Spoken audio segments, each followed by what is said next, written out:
பல மதங்களிலே பல கடவுள்களை வழிபடுகிற வழக்கம் இயல்பாகவே இருக்கிறது. சில மதங்களிலே நூற்றுக்கணக்கான, ஆயிரக்கணக்கான, ஏன் லட்சக்கணக்கான, கோடிக்கணக்கான கடவுள்கள் இருப்பதாகவே நம்பப்படுகிறது. ஆனால் கிறிஸ்தவத்தில் அப்படி ஒன்றும் கிடையாது. ஒரே தேவன், ஒரே தேவன். அந்த தேவன் மேல் வைக்க வேண்டிய நம்பிக்கையை வேறு எதன் மேலும் வைப்பதை ஆண்டவர் விரும்புவதில்லை. யோவான் 17:3 வாசிக்கும் பொழுது, ஒன்றான மெய்தேவனாகிய உம்மையும் நீர் அனுப்பினவராகிய இயேசு கிறிஸ்துவையும் அறிவதே நித்திய ஜீவன் சொல்லப்படுகிறது. கிறிஸ்தவர்களாகிய நாம் சொல்லுவோம், ஒரே கடவுள் தான், ஒரே தேவன் தான், அவரைத்தான் நாங்கள் விசுவாசிக்கிறோம், அவரைத்தான் நாங்கள் நம்புகிறோம், அவரைத்தான் நாங்கள் ஆராதிக்கிறோம், அவரைத்தான் நாங்கள் தொழுது கொள்ளுகிறோம் என்றெல்லாம் சொல்லுவோம். ஆனால் இன்று கிறிஸ்தவ மக்கள் மத்தியில் உண்மையாக பார்க்கும் பொழுது பல கடவுள் நம்பிக்கை, பல கடவுளை நம்புகின்ற ஒரு செயல்பாடு வித்தியாசமான வடிவத்தில் இருக்கிறது. சமீபத்தில் ஒரு குடும்பத்தினர் எனக்கு டெலிஃபோன் பண்ணாங்க. அவங்க குடும்பத்தில் கொஞ்சம் பிரச்சனை. அவங்க பல வருட கிறிஸ்தவர்கள் தான். அந்த குடும்ப பிரச்சனைக்கு அவர்களுக்கு பலர் வழிகாட்டுகிறார்கள். வழிகாட்டுகிறவங்களாம் யாருன்னு சொன்னால் பிற மதத்தவர்கள் அல்ல, கிறிஸ்தவர்கள் தான். அவர்களும் பல வருடங்களாக கிறிஸ்தவ அனுபவத்தில் இருக்கிறவங்க, கிறிஸ்தவ சபையில் இருக்கிறவங்க, ஜப கூட்டங்கள், ஆராதனை கூட்டங்கள், அது இதுன்னு நிறைய போகிறவங்க. இப்போ இவங்க எனக்கு ஃபோன் பண்ணி என்ன சொல்கிறாங்கன்னா, எங்களுடைய உறவினர்கள், எங்களுடைய நண்பர்கள், கிறிஸ்தவ நண்பர்கள்லாம் இந்த மாதிரி சொல்கிறாங்க. என்ன சொல்கிறாங்க, இவங்க குடும்பத்தில் இருக்கிற பிரச்சனைக்கு அந்த ஊழியக்கார்ட்ட போங்க, அந்த ஜப கூட்டத்துக்கு போங்க, திருநெல்வேலிக்கு போங்க, கோயம்புத்தூருக்கு போங்க, சென்னைக்கு போங்க, மதுரைக்கு போங்க, அவங்க தெரிஞ்ச ஊழியக்காரெல்லாம் சொல்கிறாங்க. அவங்களுக்கு தெரிஞ்சிருக்கிற ப்ரேயர் மீட்டிங் எல்லாம் சொல்கிறாங்க. அங்கே போய் ஜெபம் பண்ணுங்க, இங்கே போய் ஜெபம் பண்ணுங்க, பாருங்களேன், ஜெபம் பண்ணி பாருங்களேன், அங்கே போனால் உங்கள் ஸ்டோரி எல்லாம் சொல்லிடுவாங்க. கொஞ்ச நாளைக்குள்ளே உங்கள் நிலைமையை தலைகளாக மாறிடும். அப்போது பாருங்கள், இந்த பிரச்சனைகள் இருக்கிறதும் கிறிஸ்தவ குடும்பத்தில் தான். பிரச்சனைகள் எல்லா குடும்பத்திலையும் இருக்கும். கிறிஸ்தவ குடும்பத்தில் பிரச்சனை இருக்குது. இந்த கிறிஸ்தவ குடும்பத்தில் இருக்கிறவர்களுக்கு வழிகாட்டுறவர்கள் என்ன யாருன்னா, அவர்களும் கிறிஸ்தவர்கள் தான். ஆனால் அவர்கள் யாரை காட்டுகிறார்கள்? தூத்துக்குடிக்கு போங்க, நாலுமாவடிக்கு போங்க, கோயம்புத்தூருக்கு போங்க, ஜெபகோபுரத்துக்கு போங்க, ஜெபத்தோட்டத்துக்கு போங்க, மன்றாட்டு மையத்துக்கு போங்க, கெத்செமனேக்கு போங்க. பாருங்கள், ஒவ்வொருவரும் எங்கே போக சொல்லுகிறார்கள்? ஆண்டவரிடத்தில் போக சொல்லலை. அப்படின்னாலும் இது என்னங்க? நாம் சொல்லுகிறோம், நாம் ஆண்டவரை மட்டும்தான் நம்புகிறோம் அப்படின்ட்டு. இப்போ நம்முடைய நம்பிக்கை என்ன? திருநெல்வேலியில் இருக்கிற இயேசுநாதர், கோயம்புத்தூரில் இருக்கிற இயேசுநாதர், தூத்துக்குடியில் இருக்கிற இயேசுநாதர், அப்புறம் சென்னையில் இருக்கிற இயேசுநாதர், பெங்களூரில் இருக்கிற இயேசுநாதர். இப்போது ஏன் நான் ஒன்றான மெய்தேவனாகி அவரை நோக்கி போகும்படியாக சொல்லுகிற ஒரு விசுவாசம் நம்மிடத்தில் இல்லை? கிறிஸ்தவர், பல ஆண்டு கிறிஸ்தவர்கள் மற்றவர்கள் யாரை காட்டுகிறார்கள்? எதனை காட்டுகிறார்கள்? பிரச்சனைகளை யாரை காட்டுகிறார்கள்? ஆண்டவரை அல்ல. ஒருவேளை ஒரு பேச்சுக்கு சொல்ல, இல்லை அங்கே ஆண்டவர் தான் இருக்கிறார், ஆண்டவர் அவர் வழியாக செயல்படுகிறார். ஏன் அவர் வழியாக செயல்படுகிற ஆண்டவர் ஏற்கனவே நீங்கள் அவரை அறிந்திருக்கிறீர்களே, உங்களுடைய விண்ணப்பங்களை கேட்டு உங்கள் வழியாக செயல்பட மாட்டாரோ? ஏன் இந்த நம்பிக்கை இல்லை? இல்லை, இது ஒரு வித்தியாசமான பல கடவுள் நம்பிக்கைகள். இந்த ஊழியக்காரருடைய ஊழியம், இந்த ஊழியக்காருடைய ஜப கூட்டம், இந்த ஊழியக்காருடைய உபவாச கூட்டம், இந்த ஊழியக்காருடைய தோட்டம், இந்த ஊழியக்காருடைய கோபுரம், இந்த ஊழியக்காருடைய வாசல், இங்கே எல்லாம் போனால் நமக்கு சொல்யூஷன் கிடைக்கும். ஆண்டவரை இதுவரையிலும் அறியாதவங்க இந்த மாதிரி ஒரு நம்பிக்கையை கொண்டு இந்த இடங்களுக்கு போனால் அதில் ஆட்சேபிக்கிறது ஒன்றும் கிடையாது. அதன் மூலமாக அவர்கள் ஆண்டவரை அறிவதற்கும் சத்தியத்தை அறிவதற்கு ஒரு வாய்ப்பு கிடைக்கும். ஆனால் இப்பொழுது ஆலோசனை சொல்லுகிறவர்கள் யார் என்றால் பல ஆண்டு கிறிஸ்தவர்களாக இருக்கிறவர்கள். ஆலோசனை பெறுகிறவர்கள் யார் என்றால் பல ஆண்டு கிறிஸ்தவர்களாக இருக்கிறவர்கள். என்ன ஆலோசனை? ஒன்றுக்கும் பயப்படாதுங்க, ஆண்டவருடைய சமூகத்தில் வச்சு ஜெபம் பண்ணுங்க, உங்கள் வாழ்க்கையில் ஏதாவது சரி பண்ணுமா சரி பண்ணுங்க, செட்ரேட் பண்ணுமா செட்ரேட் பண்ணுங்க, திருத்தணுமா திருத்துங்க, இன்னும் ரட்சிக்கப்படலையா ரட்சிக்கப்படுங்க, மனம் திரும்பலையா மனம் திரும்புங்க, ஆண்டவர் ஒப்பு கொடுலையா ஆண்டவர் ஒப்பு கொடுங்க, தேவ ஆவியார் வழி நடத்தப்பட அனுபவத்தை வரல அதுக்கு ஒப்பு கொடுங்க. இந்த மாதிரி சொல்லலை. வாசலுக்கு போங்க, கோபுரத்துக்கு போங்க, தோட்டத்துக்கு போங்க, மையத்துக்கு போங்க, அந்த கூடுகைக்கு போங்க, இந்த கூடுகை போங்க. இவங்கள் காட்டுகிற பொழுது பிற மதங்களிலே பல கடவுள் வணக்கம் இருக்கிறது போல இந்த கிறிஸ்தவ மதத்துக்குள்ளும் பல கடவுள் வணக்கங்கள் வித்தியாசமாக இருக்கிறது. கத்தோலிக்க மார்க்கத்தில் பார்த்தீங்கன்னு சொன்னால் பல புனிதர்கள் வழியாக விண்ணப்பம் பண்ணுகிற முறைகள் இருக்குது. வேதாகமத்தில் சொல்லப்பட்டிருக்கிற புனிதர்கள் ஒரு கூட்டம் பேர் இருக்கிறாங்க. அதற்கு பிறகு சரித்திரத்தில் அந்தந்த காலத்தில் இறைப்பணி செய்து பல சாதனைகள் புரிந்து அவர்கள் இருக்கிறாங்க. அந்த லிஸ்ட்டில் ஆள் சேர்ந்துட்டே இருக்கிறாங்க. அவர்கள் மூலமாக விண்ணப்பம் பண்ணுவாங்க. அவங்க அதை பார்த்து இந்த புராட்டஸ்டன்ட்காரங்க, இந்த பெந்தைகோஸ்துக்காரங்க எல்லாம் என்ன பண்ணுவாங்கன்னா, இப்படி இல்லாமல் நம்ம விண்ணப்பம் பண்ணுறது, நாம் ஆண்டவரை இட்டு தானே கேட்கணும். அதைத்தானே 1 தீமோத்தேயு 2ஆம் அத்தியாயத்தினுடைய 4-5 வசனங்கள்லாம் சொல்லுது. தேவனுக்கு நமக்கு இடையில் இருக்கிறது யாரு? இயேசு கிறிஸ்து மட்டும்தானே. யோவான் 14:13-14 என்ன சொல்லுகிறது? நீங்கள் என் நாமத்தினாலே எதை கேட்பீர்களோ குமாரனில் பிதா மகிமைப்படும்படி அதை நான் செய்வேன். என் நாமத்தினால் எதை கேட்டாலும் அதை நான் செய்வேன். இப்படிலாம் எழுதியிருக்கிற பொழுது இந்த கத்தோலிக்கரெல்லாம் பல புனிதர்களை அவர்களுடைய வேண்டுதல் செய்கிறார்கள். என்ன இது என்று கேட்பார்கள். ஆனால் இப்பொழுது நீங்கள் என்ன செய்து கொண்டிருக்கிறீர்கள்?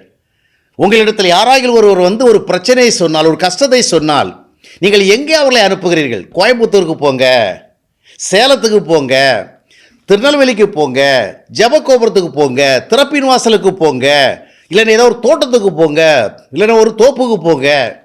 ஏன் உங்களுடைய நிலைமை இந்த மாதிரி ஆகிவிட்டது? அவர்களிடத்தில் இருக்கிறது எதுவோ அதுவோ உங்களிடத்தில் வித்தியாசமாக இருக்கிறது. ஆக இன்றைய கிறிஸ்தவத்துக்குள்ள ஒரு வித்தியாசமான கலாச்சாரம் உருவாகிருக்கிறது. பல கடவுள் வணக்கம். எல்லா இடத்துக்கு போனால் இயேசுதான் சொல்லுவாங்க. ஆனால் ஏன் நீங்களும் இயேசு அறிந்திருக்கிறீர்கள், அந்த இயேசு கிறிஸ்துவத்தில் விண்ணப்பம் பண்ணி உங்களுக்கு நல்லது பெற தெரியவில்லை என்று சொன்னால், நீங்கள் ஒவ்வொரு ஊழியக்காரர் செல்கிறவர்களும் அந்த ஊழியக்காரர் நீங்கள் கடவுளாக்கி விட்டீர்கள். நேரடியாக நீங்கள் கடவுள் என்று சொல்லவில்லை. எப்பொழுது ஒரு கிறிஸ்தவர் இந்த ஊழியக்காரத்தில் போய் ஜெபம் பண்ணுங்கள், இந்த ஜெபக்கூட்டத்துக்கு போங்கள் என்று கிறிஸ்தவர்களை நீங்கள் அனுப்பி வைப்பீர்களோ, அப்பொழுதே நீங்கள் ஒரு கடவுளை காட்டுகிறீர்கள். அவர் தான் கடவுள். திருநெல்வேலியில் இருக்கிற கடவுள், தூத்துக்குடியில் இருக்கிற கடவுள், அப்புறம் சேலத்தில் இருக்கிற கடவுள், கோயம்புத்தூரில் இருக்கிற கடவுள், சென்னையில் இருக்கிற கடவுள், பெங்களூரில் இருக்கிற கடவுள், மதுரையில் இருக்கிற கடவுள், கடவுளையில் தான் காட்டுகிறீர்கள். நீங்கள் சொல்லலாம் கடவுளுடைய ஊழியக்காரர் என்று. ஏன்? இந்த ஊழியக்காரர் வழியாக இயேசுநாதர் தொடர்பு கொள்வதற்கு தேவையில்லை என்ற அடிப்படையில் தானே தேவன் நமக்கும் அவருக்கும் இடையிலே இருந்த அந்த திரையை கிழித்து விட்டார். இயேசு கிறிஸ்துவின் நாமத்தில் ஜெபம் பண்ணுங்கன்னு சொல்லியிருக்கிறார். இன்றைக்கி நம்பிக்கை இல்லை. ஆக கிறிஸ்தவத்துக்குள்ளே வித்தியாசமான ஒரு விதமாக பல கடவுள் வணக்கம் இருக்கிறது என்பதுதான் உண்மை.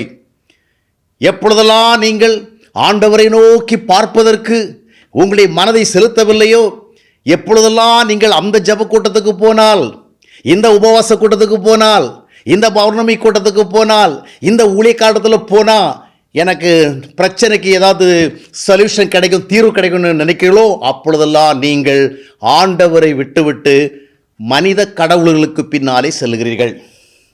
இது ஒரு வித்தியாசமான பல கடவுள் வணக்கங்கள். இன்றைய கிறிஸ்தவம் பல விதங்களிலே பிரகாசம் இழந்து போய் கொண்டிருக்கின்றது. பல விதங்களிலே தூஷிக்கப்படுகிறது.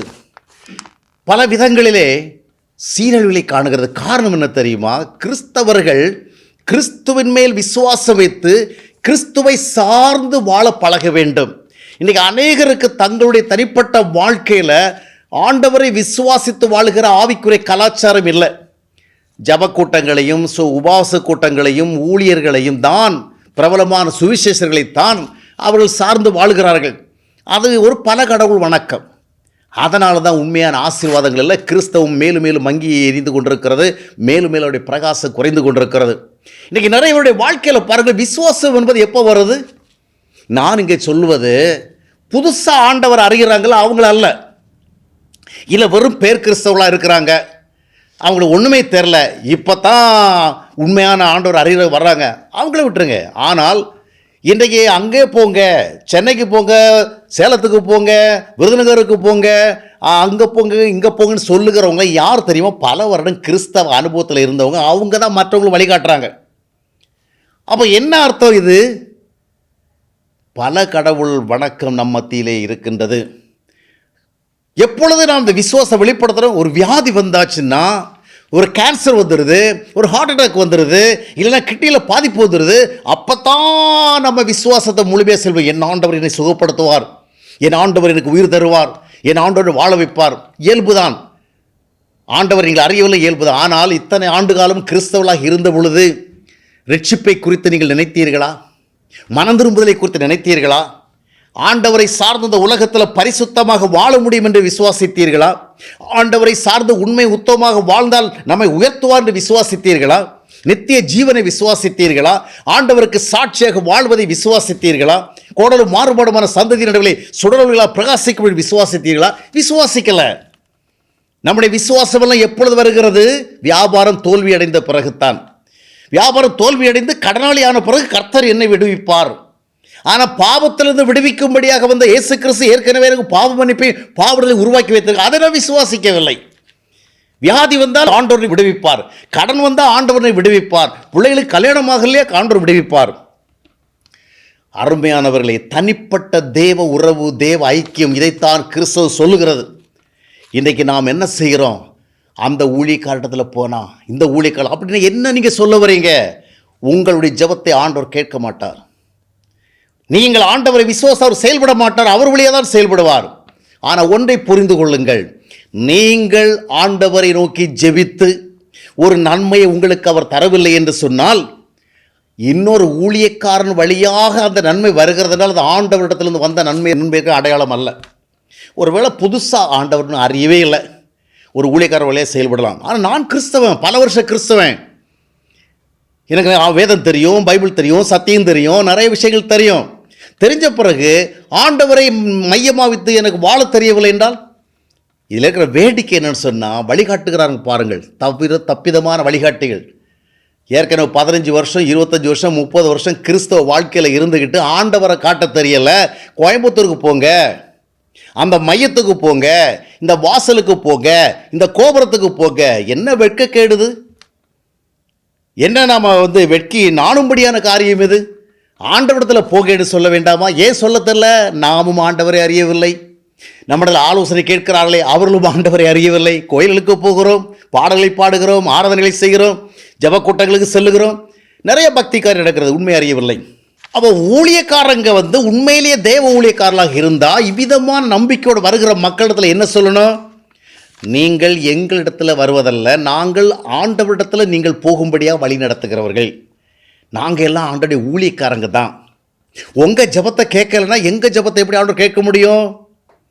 இறைமையா தீர்க்கதரிசி புஸ்தகம் 7:16 என்ன சொல்லுகிறது? 14:11 என்ன சொல்லுகிறது? 11:16 என்ன சொல்லுகிறது? இறைமையா ஜனங்களுக்காக ஜெபிக்கும் பொழுது ஆண்டவர் என்ன சொல்கிறார்? இந்த ஜனத்துக்காக நீங்கள் விண்ணப்பம் பண்ண வேண்டாம், ஏன்னா அந்த ஜனங்கள் என்னுடைய ஆசீர்வாதத்தை பெரும்படியான ஒரு நிலைமையில் இப்போ இல்லை, அதனால் அவங்க விண்ணப்பத்தை நான் கேட்கல, நீ அவங்களுக்காக விண்ணப்பம் பண்ணால் நான் கேட்பேனோ.